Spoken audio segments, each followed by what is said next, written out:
আসসালামু আলাইকুম, আশা করি সকলেই ভালো আছেন। ইতিহাসে প্রথমবারের মতো আকাশে উড়ল কৃত্রিম বুদ্ধিমত্তার দ্বারা পরিচালিত একটি যুদ্ধবিমান এবং অবাক করা বিষয় হলো এআই বিমানের প্রতিপক্ষ ছিল একজন বাস্তব মানব পাইলট। সুইডেনের তৈরি গ্রিফেন যুদ্ধবিমান এবার শুধু প্রযুক্তির সীমা ফেরোয়নি, তারা আমাদের চিন্তার দিগন্তটাই পাল্টে দিয়েছে। সুইডেনের প্রতিরক্ষা শিল্পের অন্যতম গর্ব সাফ গ্রিফেন এই ফাইটার জেট এখন আর কেবল একটি মেশিন নয়, এটি এখন চিন্তা করতে পারে, সিদ্ধান্ত নিতে পারে, এমনকি প্রতিপক্ষকে পরাজিত করতেও সক্ষম।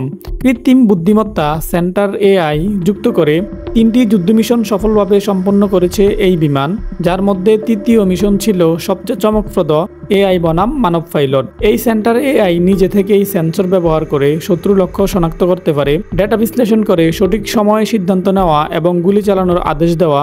এটি 5 লক্ষ ঘন্টারও বেশি সিমুলেটেড ট্রেনিং করেছে, যেখানে আধুনিক যুদ্ধ কৌশল শিখেছে, প্রচলিত আকাশ যুদ্ধ কৌশল বুঝতে পেরেছে, অর্থাৎ এটি এমন কৌশল জানে যা অনেক অভিজ্ঞ পাইলটও জানে না। গ্রিফেন এর এক মানব পাইলট যখন তৃতীয় পরীক্ষায় অংশ নেয়, তখন তার প্রতিপক্ষ ছিল একটি সম্পূর্ণ স্বয়ংক্রিয় AI fighter jet. Centre AI কোনো রকম ঝুঁকিপূর্ণ সিদ্ধান্ত নেয়নি, বরং মানুষের মতোই কৌশল গ্রহণ করেছে।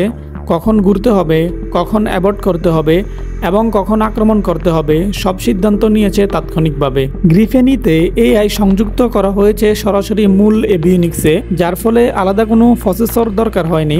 দ্রুত সফটওয়্যার আপডেট, মিশন পরিবর্তন এবং যুদ্ধ কৌশল সংযোজন এখন আগের চেয়েও আরও সহজ। এই ইন্টিগ্রেশন ভবিষ্যতের যুদ্ধবিমানগুলোতেও বহুলভাবে ব্যবহৃত হবে বলে আশা করছেন বিশ্লেষকরা।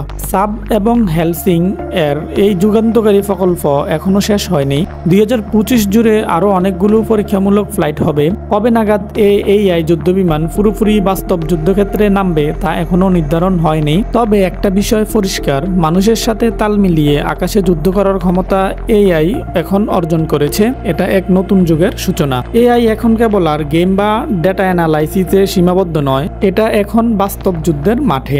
সুইডেনের এই মাইলফলক কি অন্যান্য দেশের প্রতিরক্ষায় বিপ্লব আনবে? আপনার কি মত কমেন্টে জানাতে ভুলবেন না। ভিডিওটি ভালো লাগলে লাইক দিন, শেয়ার করুন এবং আমাদের চ্যানেলটি সাবস্ক্রাইব করে পাশে থাকা বেল আইকনটি বাজিয়ে রাখুন।